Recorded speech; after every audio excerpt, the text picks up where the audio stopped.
नमस्ते, स्वागत है आपका स्टडी लैब्स पे। आज हमारा एक्सपेरिमेंटल केमिस्ट्री 2020 का तीसरा सेशन है, रेस ऑफ रिएक्शंस। इसमें हम रिएक्शंस के बारे में थोड़ा सा समझेंगे, कुछ रिएक्शंस देखेंगे, क्यों होती है रिएक्शंस, कैसे हम उनको कंट्रोल करते हैं, अलग अलग फैक्टर्स पे, किस पे डिपेंड होती है, किस पे इंडिपेंडेंट होती है। ये सब हम रिएक्शंस के बारे में थोड़ा सा आज जानेंगे। लेकिन सबसे पहली जो सबसे जरूरी बात है कि safety measures, goggles, gloves, lab coat, ये सारी चीजें आप पहन कर ही एक्सपेरिमेंट्स करिए। और अगर आप बहुत छोटे बच्चे हैं तो अडल्ट सुपरविजन में ही एक्सपेरिमेंट्स को करिए। और सेफ्टी प्रोटोकॉल्स होते हैं, ऐसा नहीं होता कि आपने कोई रिएक्शन किया और उसको फिर सिंक में डाल दिया और वो बहता हुआ चला गया। हर रिएक्शन का कुछ ना कुछ आपको डिस्पोज करने के कुछ कोड्स होते हैं, कुछ उनको यूज करने के कोड्स होते हैं, तरीके होते हैं। तो उन पे जरूर आप ध्यान दीजिए। बिना सिर्फ हाफ नॉलेज की यहाँ पे आपने देखा और ट्राई किया, उससे पहले बहुत प्रिपरेशन रहती है, उसके बाद उसको कैसे डिस्पोज ऑफ करना है उसके लिए काफी सारी चीजें मालूम होनी जरूरी है। तो ये सारी चीजें ध्यान में रख के आप कोई भी एक्सपेरिमेंट ट्राई करिए विद अडल्ट सुपरविजन, अगर आप बहुत छोटे बच्चे हैं। Let me introduce my team. मेरे टीम में फिर से मेरा जो छोटा भाई है उत्पल, मेरी छोटी बहन है अनुप्रिया, ये मुझे थोड़ा सा हैंडलिंग में हेल्प करने वाले हैं। और मैं चैट बॉक्स में अवेलेबल रहूंगा पूरे सेशन के टाइम पे। आप वहां पर अपने जो क्वेरीज हैं, अपने जो सजेशंस है वो पुट कर सकते हैं और मैं उसमें चैट बॉक्स में आपको जो आंसर्स है वो देने की कोशिश करूंगा। And there is also Google form in the description box. You can access that Google form for updates, for feedback, for resources.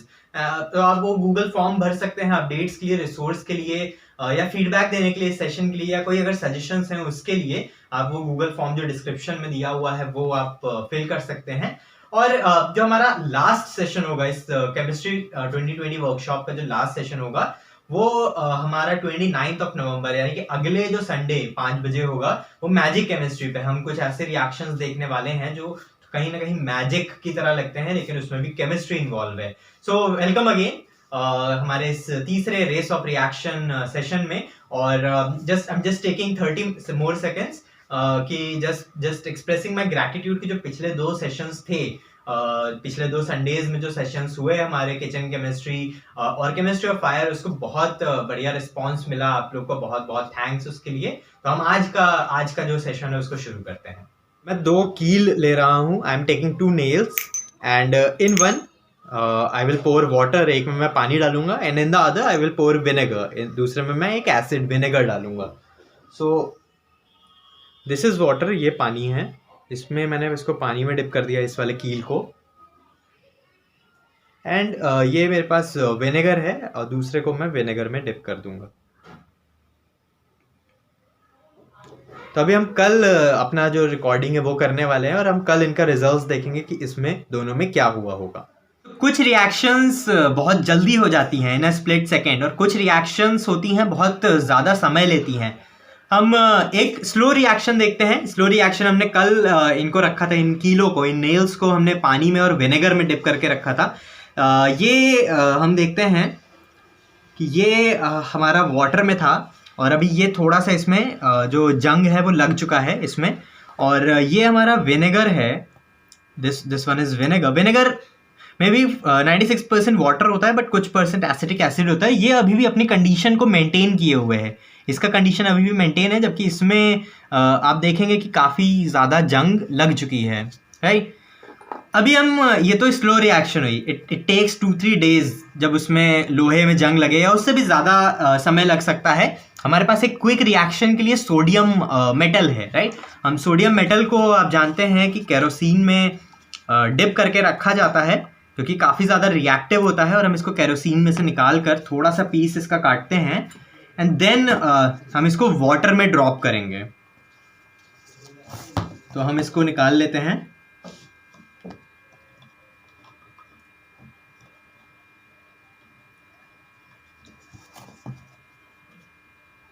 छोटा सा इसका पीस हम कट करेंगे।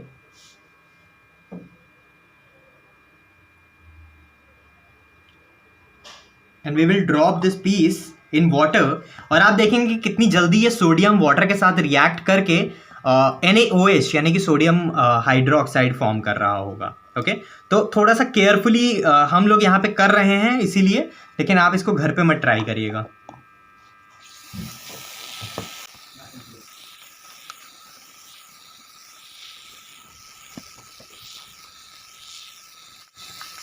तो इसमें कुछ फ्यूम्स भी निकल रही हैं जो कि वाइट सब कुछ है, इसलिए वो दिख नहीं रहा है। सोडियम भी हमारा वाइट है, पानी भी ट्रांसपेरेंट है, बाउल भी हमारा वाइट है, जो बैकग्राउंड है वो भी वाइट है, पर थोड़ी थोड़ी फ्यूम्स भी इसमें से लिबरेट हो रही हैं, रिलीज हो रही हैं, और ये NaOH यहाँ पे फॉर्म कर रहा है।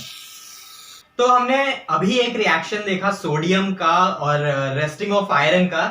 एक स्लो रिएक्शन थी और एक फास्ट रिएक्शन थी। ऐसे हम एक और दूसरा रिएक्शन देखते हैं। इसके लिए हमें हाइड्रोजन पेरोक्साइड चाहिए होगा, और हम दो यहाँ पे एरलमायर फ्लास्क या कोनिकल फ्लास्क हमने लिया हुआ है, and I am pouring hydrogen peroxide into this.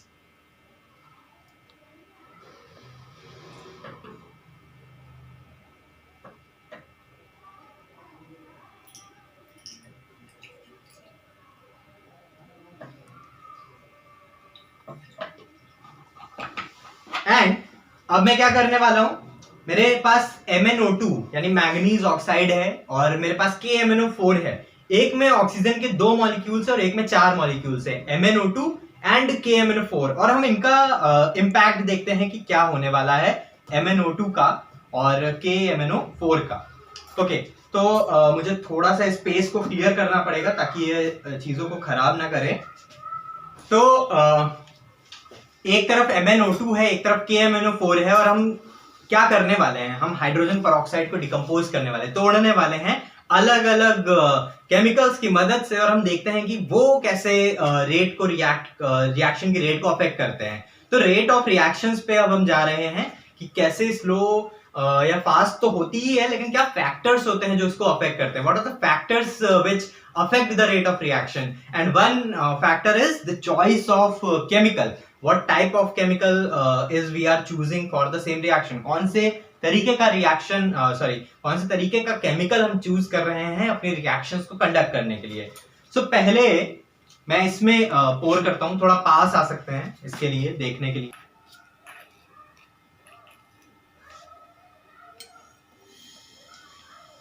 So this is one process. इसमें कुछ फ्यूम्स निकल रही हैं और कुछ प्रोडक्ट बन रहा है। अभी मैं इसमें दूसरा ये वाला पोर करता हूं, and let's see, and you can see the difference between these two. इसमें क्या हो रहा है और इसमें क्या हो रहा है। What is the difference?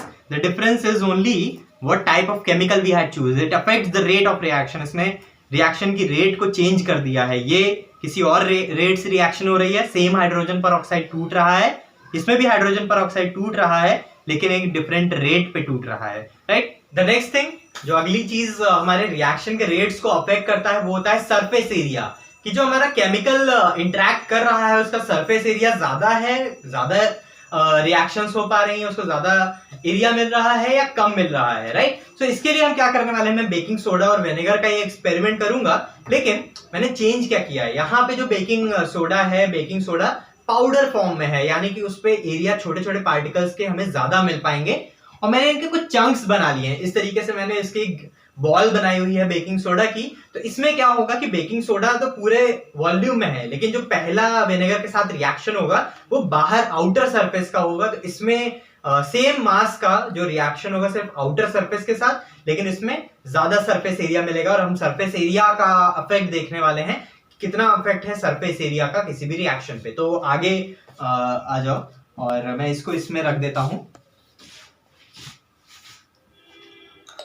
Right. तो ये चंक्स मैंने बनाए हुए हैं खुद से ही, और मिलते भी हैं, लेकिन जब खुद से बन सकते हैं तो खुद से ही बना लिए हैं। तो इसमें मैंने ये जो हमारा चंक था उसको रख दिया है, और इसमें मैं पाउडर ले लेता हूँ बेकिंग सोडा का, एंड देन हम विनेगर मिक्स करने वाले हैं, और हम इन दोनों में विनेगर का अफेक्ट देखेंगे कि इसमें सरफेस एरिया ज्यादा मिल रहा है, ज्यादा में क्षेत्रफल मिल रहा है इसको, और इसमें बहुत कम क्षेत्रफल मिलेगा same amount of baking soda में। तो हम देखते हैं कि क्या फर्क पड़ता है। तो सबसे पहले इसमें पोर कर देते हैं।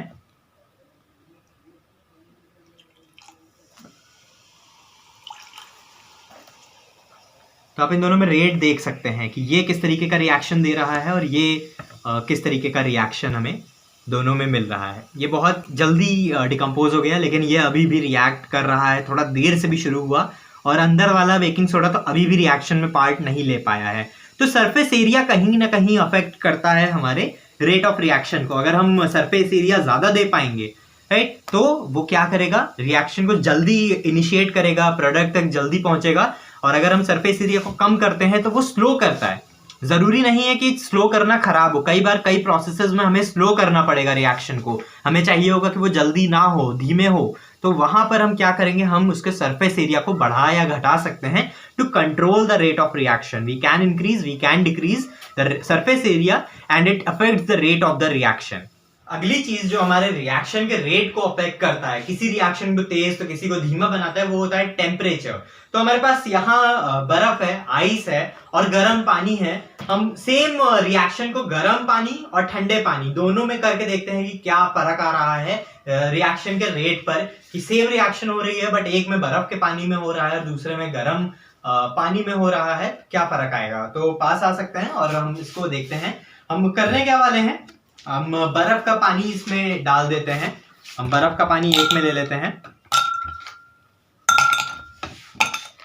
और हम गर्म पानी दूसरे में ले लेते हैं। थोड़ा सा गर्म पानी इस बर्फ को जल्दी पिघलाने के लिए मैं इसमें भी डाल देता हूं ताकि जल्दी मेल्ट हो जाए।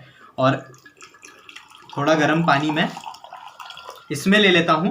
देन हम इसमें क्या ऐड करने वाले हैं, हम इसमें इंडिकेटर ऐड करने वाले हैं। ये मेरे पास यूनिवर्सल इंडिकेटर है और इसमें हमें कलर के थ्रू पता चलेगा कि कौन सी रिएक्शन कैसी हो रही है। तो हम इसमें यूनिवर्सल इंडिकेटर ऐड कर देते हैं। तो अभी इसका कलर ब्लू हो चुका है।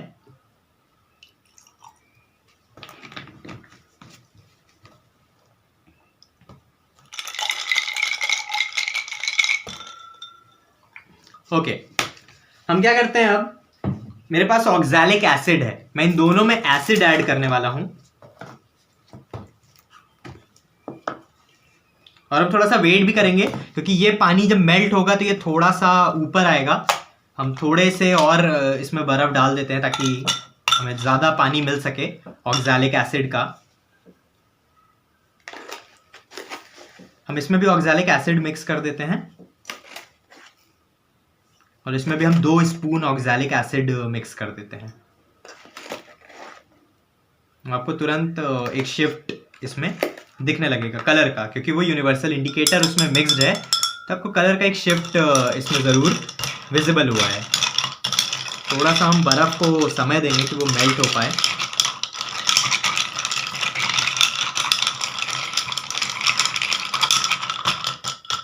ओके, अब हम क्या करते हैं, एक बार टेम्परेचर मेजर भी कर लेते हैं कि दोनों का टेम्परेचर है कितना। मैं थोड़ा सा गर्म पानी इसमें और मिक्स करूंगा।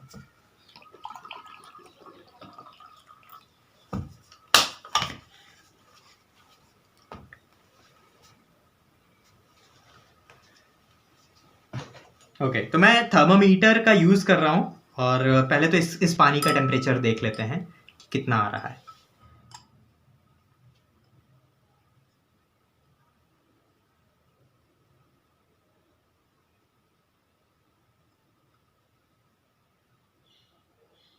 लगभग 52 53 डिग्री पे ये पानी है और इसका हम टेम्परेचर देख लेते हैं।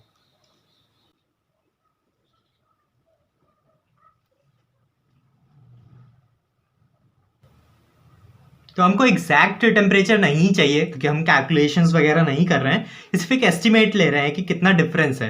तो अगर वो 50 डिग्री पे है तो ये अभी तक 3 डिग्री 2.5 डिग्री तक भी ये चला गया, 1.9 डिग्री पे चला गया है। तो ये लगभग अब देख रहे होंगे कि आप ये 1 डिग्री से भी नीचे का पानी का टेम्परेचर चला गया है और ये शायद 0 के भी नीचे जा रहा है। हाँ, ये -0.4 अभी चला गया है। तो यानी कि ये पानी काफ़ी ज़्यादा ठंडा है और ये पानी काफ़ी ज़्यादा गर्म है, राइट। हम इन दोनों में अब क्या करने वाले हैं, हम अपने रेट ऑफ रिएक्शंस को देखने वाले हैं। हमने क्या प्रिपेयर किया है, हमने NaOH को प्रिपेयर किया है और इस NaOH को हम इसमें और इसमें थोड़ा थोड़ा करके पोर करेंगे और हम देखेंगे कि ये ठंडा पानी कलर में कैसा शिफ्ट रजिस्टर करता है और ये गर्म पानी कलर में कैसा शिफ्ट रजिस्टर करता है। हम एक काम और कर सकते हैं कि हम मेजर्ड क्वांटिटी ही दोनों में डालें। तो मैं एक दूसरे बीकर में पहले 10 ml के करीब या 5 ml का निकाल लेता हूं। सो मैंने 10 ml निकाला है। मैं पहले 10 ml इसमें पोर करता हूं। आप देखिएगा कि इसका टेम्परेचर हॉट है। तो अभी इसमें कोई टेम्परेचर का शिफ्ट, कलर का शिफ्ट नहीं आया है। और इसमें मैं पोर करता हूँ, तो अभी इसमें भी नहीं आया। मैं क्वांटिटी को थोड़ा सा बढ़ाता हूँ, 25 ml का कर देता हूँ NaOH। अभी भी इसमें कोई कलर का शिफ्ट नहीं मिला है। और इसमें अगर मैं 25 ml पोर करता हूँ तो अभी इसमें हल्का हल्का कुछ कुछ मिला है, लेकिन वो आपस में मिक्स स्लोली हो रहे हैं, इस वजह से हमें ये शिफ्ट मिल रहा है। मिक्स होंगे तो ये वापस अपना रेड कलर रीगेन कर लेगा। यहाँ पर अभी भी कुछ नहीं हुआ है, और यहाँ पर भी अभी ये जो ब्लू कलर आता है ये इसलिए आता है क्योंकि ये जो NaOH और ऑक्सैलिक एसिड है आपस में बहुत आसानी से रिएक्ट नहीं कर पा रहे हैं, और इसीलिए इसका मोमेंटरली थोड़ा सा चेंज होता है, लेकिन जैसे इसको मिक्स कर देते हैं ये वापस अपने कलर में आ जाता है। थोड़ा सा बाकी है, मैं इन दोनों को इसमें पोर करता हूँ। और ये जो कलर का शिफ्ट है वो आपको इसीलिए दिख रहा है क्योंकि ये रिएक्ट नहीं कर रहे हैं। टेम्परेचर इसका हॉट है तो ये बहुत जल्दी रिएक्ट कर रहा है जैसे ही मिलते हैं तुरंत, और इसमें हमें कलर का शिफ्ट इसलिए देर से मिलता है, वो ब्लू रह जाता है या डार्क हो जाता है क्योंकि वो मिक्स नहीं हो पा रहा है। NaOH और ऑक्सैलिक एसिड आपस में मिलके एक दूसरे को न्यूट्रलाइज नहीं कर पा रहे हैं, और इसीलिए हमें ये कलर मिल रहा है। इसमें मेंटेन है, जैसे हम उसको थोड़ा सा ताकत देते हैं, अपनी तरफ से एनर्जी देते हैं, मिक्स करते हैं, तब हमें वो शिफ्ट वहां पे मिलता है। तो टेम्परेचर का आप देख रहे होंगे कि अभी भी ये हाफ रेड हो गया है और हाफ ब्लू है। ये इसी वजह से है कि टेम्परेचर रिएक्शन को होने नहीं दे रहा है, उसके रेट को स्लो कर रहा है। और अगर गर्म टेम्परेचर है, हाई टेम्परेचर है, तो वो रिएक्शंस को हेल्प करता है थोड़ा जल्दी होने में, थोड़ा तेज होने में। तो जो अगला हमारा फैक्टर होता है जो रेट ऑफ रिएक्शन को डिपेंड होता है या उस पर अफेक्ट करता है, it is the catalyst. Catalyst क्या होता है? कैटलिस्ट किसी भी रिएक्शन में पार्ट नहीं लेगा। अगर हमने कोई रिएक्शन कर रहे हैं, catalyst won't take part in the reaction. वो क्या करेगा? उसकी स्पीड को या तो बढ़ाएगा या रेट को अफेक्ट करेगा। ठीक है, तो कैटलिस्ट एंड इनहिबिटर्स दो कैटेगरीज होती है। मैं सिर्फ कैटलिस्ट की बात करूंगा कि वो रेट ऑफ रिएक्शन को क्या कर देते हैं? इंक्रीज कर देते हैं। जो रिएक्शन हो सकता है कि 2 दिन में हो, वो उसको 2 मिनट के अंदर कर सकता है। तो जो हमारी नेक्स्ट कैटेगरी होती है वो कैटलिस्ट की होती है। हम क्या करने वाले हैं, हमारे पास एक तरफ एक कैटलिस्ट पोटेशियम आयोडाइड है और दूसरी तरफ ईस्ट है। तो हम इनसे क्या करने वाले हैं? एलिफेंट टूथपेस्ट की एक्टिविटी करने वाले हैं कि सेम रिएक्शन में हम 2 अलग अलग कैटलिस्ट मिलाने वाले हैं और देखने वाले हैं कि उसका इफेक्ट क्या है। सो चलिए करते हैं एलिफेंट टूथपेस्ट। तो हम 2 सेम चीज तैयार करेंगे, सेम रिएक्शंस मिल रही होंगी, लेकिन एक में हम पोटेशियम आयोडाइड डालेंगे उसकी रिएक्शन को चेंज करने के लिए, रेट को चेंज करने के लिए, और दूसरे में हम यीस्ट डालेंगे और हम देखेंगे कि दोनों में फर्क क्या आ रहा है। What is the difference between potassium iodide and yeast की 2 catalyst, but what is the difference. So देखते हैं कि क्या होगा दोनों में। तो जो सबसे पहले हमारा पोटेशियम आयोडाइड है उसको हमें गर्म पानी में डिसॉल्व करना होगा। तो हम उसको गर्म पानी में पहले तैयार करके रख लेते हैं और फिर हम आगे की जो चीज़ें हैं उसको तैयार करेंगे। थोड़े से गर्म पानी में हम अपना पोटेशियम आयोडाइड प्रिपेयर करते हैं।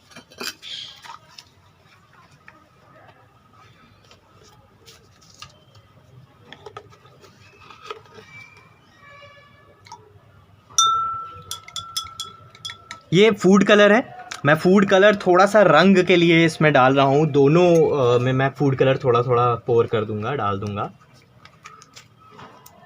ताकि हमें एक रंग भी दिख सके, कुछ कलर में आ सके।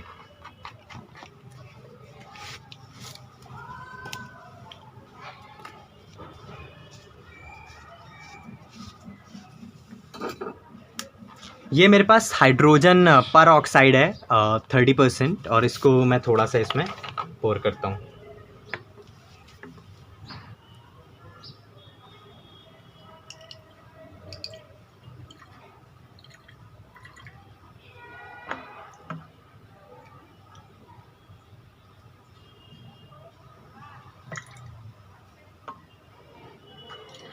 So I took equal amount of peroxide in both the flask. Now this is our dishwash soap. This is dishwash soap, and let me pour some dishwash soap into this. ये इसलिए डाला जाता है झाग बनने के लिए, ताकि इसमें थोड़ा सा फोम बन सके। So I'm pouring equal quantity of dishwash soap liquid into this.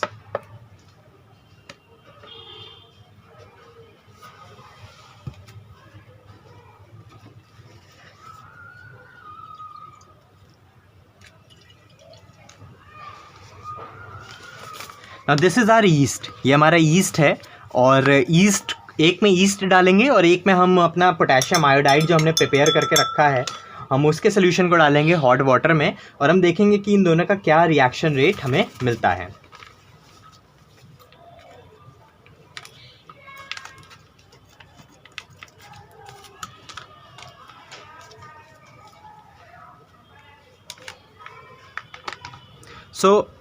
मेरे हाथ में पोटेशियम आयोडाइड होगा, मेरे भाई के हाथ में इस वक्त ईस्ट होगा. वो 2 चम्मच डालेगा, अभी 1 चम्मच है, लेकिन हम बस रिएक्शन देखने के लिए इसको पोर करने वाले हैं. 1 2 3.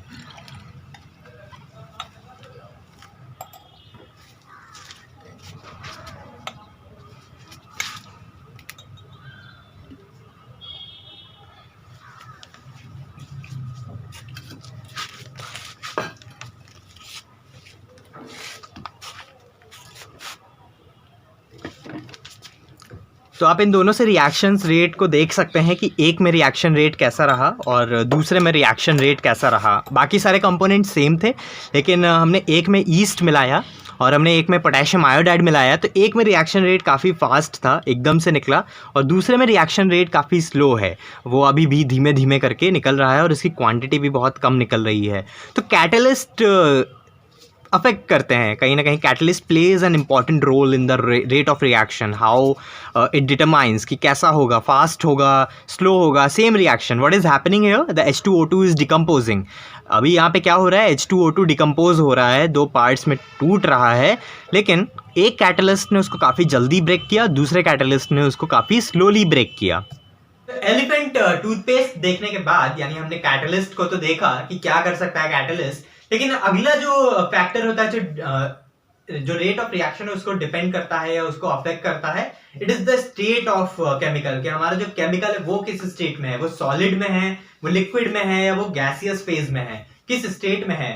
तो ठोस में होगा तो अलग तरीके से रिएक्शन कैरी फॉरवर्ड होगी, अगर द्रव्य है, लिक्विड है तो अलग तरीके से होगा, गैस है तो अलग तरीके से होगा. Same products. तो हम जो रिएक्शन देखने वाले हैं उसके लिए हम जो हमारा क्लासिकल एक्सपेरिमेंट होता है विनेगर और बेकिंग सोडा का, हम उसी का इस्तेमाल करने वाले हैं. लेकिन हमने चेंज क्या किया है, जो हमने क्यूब लिया है वो विनेगर का लिया है, तो हम विनेगर को लिक्विड की जगह सॉलिड फॉर्म में लेने वाले हैं. तो हम देखते हैं कि हमारा क्या रिएक्शन मिलता है. इस रिएक्शन को देखने से पहले मैं एक आपको छोटा सा एक टास्क कह सकते हैं या एक ऑब्जर्वेशन देना चाहता हूं कि आप विनेगर के क्यूब को जमाइए और उसको नॉर्मल जो पानी का क्यूब है उसके साथ कंपेयर करिए कि ये कितनी देर में मेल्ट होता है और जो वाटर क्यूब है, पानी का क्यूब है, वो कितनी देर में मेल्ट होता है. Check the time difference, the time which a vinegar cube takes to melt down and an ice cube takes to melt down, right. So it is a very great observation to see. I mean घर पे तो available होता है, लेकिन कभी भी हम ये नहीं करके देखते हैं कि विनेगर को जमा देंगे तो क्या होगा, कितनी देर में मेल्ट होगा,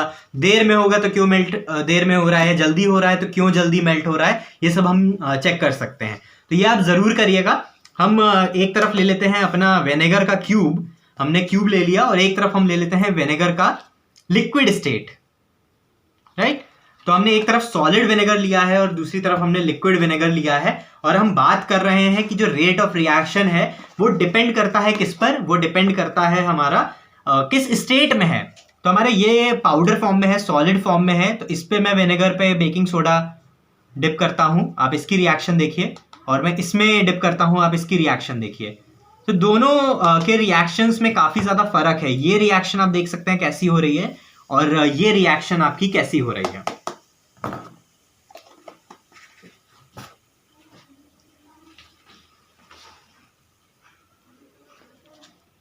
आप अगर इसको देखेंगे तो ये ऑलमोस्ट सारा जो बेकिंग सोडा था वो कार्बन डाइऑक्साइड के फॉर्म में डिसइंटीग्रेट हो रहा है.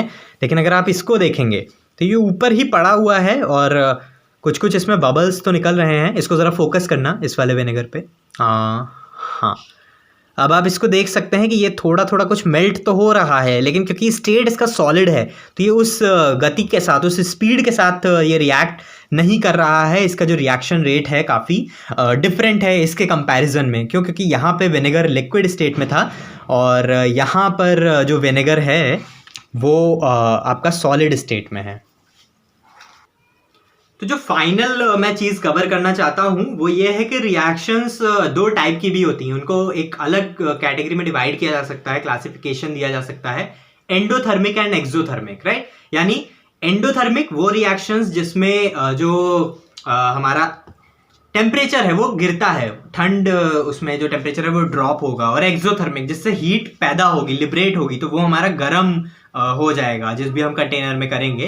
तो हम सबसे पहले तो इसका एक बार टेम्परेचर विनेगर का ले लेते हैं और देखते हैं कि ये जो विनेगर बेकिंग सोडा वाला एक्सपेरिमेंट है ये एंडोथर्मिक है या ये एक्सोथर्मिक है। तो हम सबसे पहले तो विनेगर का टेम्परेचर ले लेते हैं कि विनेगर का ये टेम्परेचर कितना है।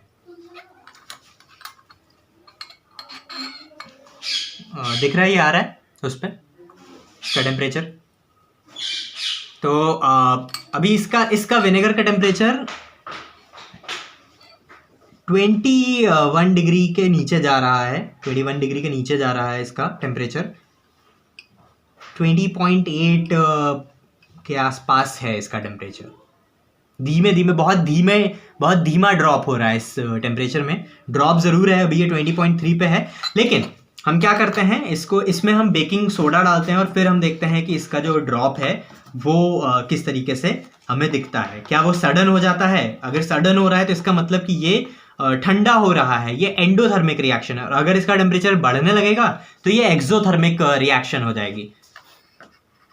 हम थोड़ा सा इसको इसमें डिप करते हैं और आप देख सकते हैं कि इसका जो टेम्परेचर है वो अब गिरने लगा है, वो अब कम हो गया है।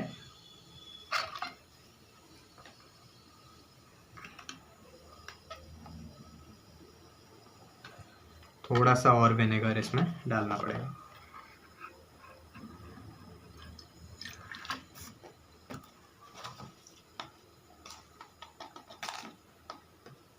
ओके, अभी ये जो टेम्परेचर है वो 19 पॉइंट समथिंग है।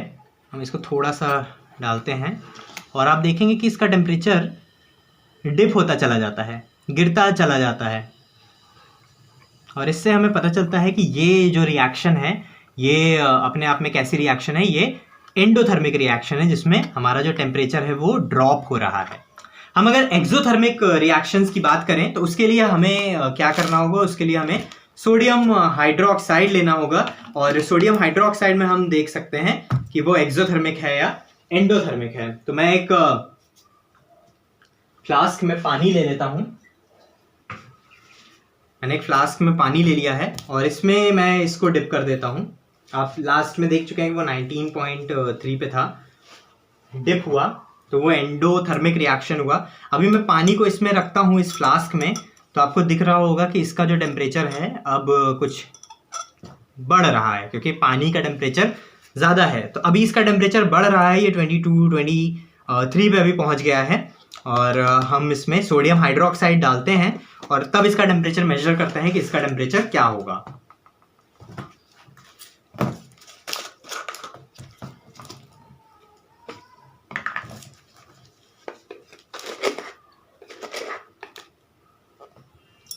मैंने NaOH इसमें डिप कर दिया।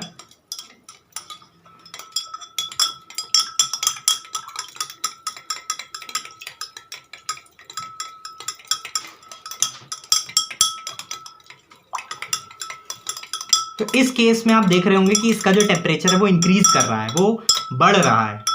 हम देखते हैं कि थोड़ी देर इसको हम देखते हैं, अभी पूरी तरीके से वो डिसॉल्व नहीं हुआ है। लेकिन इस केस में क्या हो रहा है, इस केस में वो टेम्परेचर इंक्रीमेंट हो रहा है। यहाँ पे ये हीट को छोड़ रहा है, लिबरेट कर रहा है। ये जो फ्लास्क है ये गर्म हो रहा है और इस वजह से इस रिएक्शन को हम क्या कहेंगे, इस रिएक्शन को हम एक्सोथर्मिक रिएक्शन कहेंगे। इसमें क्या होता है, इसमें हीट का लिबरेशन होता है। तो ये दो कैटेगरीज होती हैं, एक एंडोथर्मिक रिएक्शन और एक एक्सोथर्मिक रिएक्शन। इसमें आप देखेंगे कि अभी भी ये टेम्परेचर इंक्रीमेंट की तरफ जा रहा है, ये टेम्परेचर बढ़ रहा है। अभी ये 26 डिग्री पे पहुंच गया है, 26.3, 26.3 के आसपास ये पहुंच गया है 21 डिग्री से। तो दो तरीके के रिएक्शंस, एक एंडोथर्मिक और एक एक्सोथर्मिक। तो मैं कुछ पीडीएफ्स सेंड करने वाला हूं जिन्होंने भी गूगल फॉर्म पिछले भरे हुए हैं। कुछ मैंने रिसोर्सेज देने के लिए कहा था, तो मैं कुछ रिसोर्सेज पीडीएफ मेल करने वाला हूं। तो आप वो गूगल फॉर्म फिल कर सकते हैं बाय नेक्स्ट वर्कशॉप में। शायद मंडे या ट्यूसडे को उसको पीडीएफ सेंड करूंगा, तो आप उससे पहले गूगल फॉर्म फिल कर सकते हैं। डिस्क्रिप्शन बॉक्स में गिवन है, वहां पे आप फीडबैक भी दे सकते हैं कि कैसा आपको लग रहा है या क्या इंप्रूवमेंट्स आपको दिख रहे हैं जो इस वर्कशॉप में हो सकते हैं। सजेशंस दे सकते हैं, अपना कोई क्वेरी है वो उस गूगल फॉर्म के थ्रू आप मुझसे पूछ सकते हैं। एक बस रिकैप कर लेते हैं कि क्या हमने आज सीखा और क्या हमने आज देखा। आज का जो थीम था वो रेस ऑफ रिएक्शन के ऊपर था कि जो रिएक्शन होती है वो कोई रिएक्शन कम होती है, देर में होती है, कोई रिएक्शन जल्दी होती है। केमिस्ट्री का मतलब ही है रिएक्शन। हर चीज आपस में रिएक्ट कर ही रही है, आपस में मिल रही है, कुछ ना कुछ नया फॉर्म कर रही है, तो उसके रेट्स होते हैं। तो क्या फैक्टर्स होते हैं, यही आज हमें जानना था, यही आज हमारा थीम था। क्वेश्चन ऑफ, जो कहते हैं कि हमारा सवाल था, अहम सवाल था कि हम कैसे वो रेट ऑफ रिएक्शंस किस किस फैक्टर पे डिपेंड करते हैं इसको हम पता लगाएं। तो हमने क्या क्या देखा उसको एक क्विक रिकैप कर लेते हैं। सबसे पहले हमने देखा कि आयरन की जो रस्टिंग होती है नेल इन वाटर और नेल इन विनेगर हमने रखा था, और उसमें हमने देखा था कि उसमें जो रस्टिंग हो रही है वो अलग अलग रेट पे हो रही है। विनेगर में कुछ भी नहीं हुआ, पानी में उसमें हल्का हल्का जंग लगना शुरू हुआ। हम ज्यादा दिन उसको रख देते तो और ज्यादा उसमें जंग लग जाती। और हमने ये स्लो रिएक्शन देखी कि ये बहुत धीमे धीमे होता है, तुरंत नहीं होता। हमने फास्ट रिएक्शन देखी कि सोडियम को पानी में हमने डाला तो वो एकदम से फास्ट रिएक्शन होने लगी। देन हमने हाइड्रोजन परऑक्साइड की रिएक्शन देखी कि अलग अलग जो हमारे केमिकल्स उसके साथ वो डिपेंड करता है कि अलग हमने ले लिया। एक में ऑक्सीजन कम था, MnO2 दो ऑक्सीजन के मॉलिक्यूल्स, एक में KMnO4 चार ऑक्सीजन के मॉलिक्यूल्स, तो वो ज्यादा जल्दी उसको अफेक्ट कर पाते हैं H2O2 को और तोड़ पाते हैं। तो कैसा हमारा चॉइस है केमिकल का, उस पर डिपेंड करेगा रेट ऑफ रिएक्शन। देन हमने देखा सरफेस एरिया पर भी डिपेंड करता है कि अगर ज्यादा सरफेस एरिया है, ज्यादा में फैला हुआ है हमारा केमिकल, तो ज्यादा जल्दी रिएक्शन देगा, और अगर कम में फैला हुआ है तो देर में रिएक्ट करेगा। तो ये हमने बेकिंग सोडा के पाउडर और बेकिंग सोडा के चंक के साथ देखा कि वो कैसे अलग अलग रेट से रिएक्शंस को दे रहे थे। अगला जो हमारा फैक्टर होता है वो होता है टेम्परेचर। तो हमने ऑक्सैलिक एसिड और NaOH विद यूनिवर्सल इंडिकेटर गर्म पानी और ठंडे पानी में हमने देखा कि वो गर्म पानी में कैसे रिएक्ट कर रहा है और ठंडे पानी में कैसे रिएक्ट कर रहा है, और क्या डिफरेंस है दोनों के रिएक्शन रेट में। सिर्फ टेम्परेचर को बदल देने से, पानी के टेम्परेचर को बदल देने से उनका जो रिएक्शन का रेट है वो कितना चेंज हो गया है, ये हमने देखा। लास्ट में हमने ये देखा कि catalyst, not last, second last में हमने देखा कि कैटलिस्ट कैसा अफेक्ट करता है कि पोटेशियम आयोडाइड और यीस्ट वाले एक्सपेरिमेंट में, एलिफेंट टूथपेस्ट वाले एक्सपेरिमेंट में, कि कैसे सेम उसमें चीजें हो रही हैं, लेकिन एक कैटलिस्ट कैसे रिएक्शन के रेट को बहुत ज्यादा स्पीड में इंक्रीज कर देता है। और लास्ट में हमने जो फैक्टर देखा जिसके ऊपर हमारा रिएक्शन का रेट डिपेंड करता है, होता है स्टेट कैसा है, सॉलिड है, लिक्विड है या गैस है, जो कि हमने विनेगर के क्यूब से देखा, विनेगर आइस क्यूब से देखा कि उसमें सॉलिड है तो किस तरीके के रिएक्शन दे रहा है सेम बेकिंग पाउडर से मिलने में, और अगर लिक्विड है, आप इन दोनों में कनेक्शन भी देख सकते हैं कि जब हमने सरफेस एरिया वाला देखा था वहां पे बेकिंग सोडा जब पाउडर फॉर्म में था तब भी सॉलिड था, जब चंक में था तब भी सॉलिड था। तो दोनों केस में सॉलिड ही हम डाल रहे थे, तो वहां पर फेस का कोई चेंज नहीं किया था, वहां पर चेंज किसका था, सरफेस एरिया का। लेकिन यहाँ पर हमने जो बेकिंग सोडा था वो दोनों हमने पाउडर फॉर्म में लिया था, तो उसका हमने सरफेस एरिया बराबर रखा, उसका हमने जो स्टेट था वो बराबर रखा। अब की बार हमने विनेगर का स्टेट चेंज किया है, हमने उसका जो सरफेस एरिया उसको चेंज नहीं किया। एक तरीके से देखा जाए हमने क्या किया, हमने एक तरफ उसको लिक्विड लिया और एक तरफ हमने उसको सॉलिड लिया। सरफेस एरिया ऑब्वियसली बात है कि डिपेंड करेगा ही, तो आप कह सकते हैं कि सॉलिड में उसका सरफेस एरिया कम मिला और लिक्विड में ज्यादा मिला, बट स्टेट का भी कहीं ना कहीं फर्क पड़ता है। जो हमने पहले रिएक्शन में स्टेट का फर्क नहीं किया था, दोनों में हमने बेकिंग पाउडर को सॉलिड लिया था, इसमें हमने सरफेस एरिया प्लस स्टेट का भी फर्क किया कि किस स्टेट में वो अवेलेबल होते हैं। और इसके बाद हमने एक कैटेगरी देखी एंडोथर्मिक और एक्सोथर्मिक रिएक्शंस की। हमने टेम्परेचर देखा कि विनेगर जब बेकिंग सोडा में मिलता है तो एंडोथर्मिक रिएक्शन होता है, जिसमें वो एनर्जी को कंज्यूम करता है और ठंडा हो जाता है, जबकि एक्सोथर्मिक यानी कि सोडियम हाइड्रोक्साइड को सिर्फ पानी में डिसॉल्व करते हैं तो वो क्या करता है, हीट को लिबरेट करता है और हमारा जो पूरा फ्लास्क होता है वो गर्म हो जाता है, उसका जो पानी का टेम्परेचर है वो इंक्रीज कर जाता है। तो ये हमने आज इतने 8 या 9 एक्सपेरिमेंट्स देखे, एक्टिविटीज देखी। जो हमारा अगला वर्कशॉप है वो 29 नवंबर को है मैजिक केमिस्ट्री पे। तो कुछ हम मैजिक ट्रिक्स देखने वाले हैं जिनको ऐसा कहा जाता है कि वो मैजिक है बट अल्टीमेटली वो केमिस्ट्री होती है। तो हम उनके देखेंगे कि वो किस तरीके से होता है, उनकी केमिस्ट्री क्या है। और ये 5 बजे ही होगा, वो हमारा लास्ट सेशन होगा जो हम पूरे नवंबर में हमने 4 सेशंस डिसाइड किए थे। वो हमारे 29 को 5 बजे आप जरूर आइएगा। कमेंट में आप कुछ भी हमें बता सकते हैं, जो भी आपको इसमें सवाल बाकी रह गए हैं गूगल फॉर्म में बता सकते हैं। और अगर आपको इस पूरे सेशन से कुछ वैल्यू लगती है या जो मेरे चैनल पे दूसरे वीडियोस हैं उनमें कुछ वैल्यूज लगती हैं या आपको उसमें कुछ समझ में आता है और आप उससे जुड़े हुए हैं, तो आप जरूर सब्सक्राइब करिए। और जो भी रिलेवेंट लोग हैं, टीचर्स हो सकते हैं, पेरेंट्स हो सकते हैं, आपके फ्रेंड्स हो सकते हैं, कलीग्स हो सकते हैं, आप उनके साथ इन वीडियोस को, इन वर्कशॉप की सीरीज को शेयर जरूर करिए। Thank you.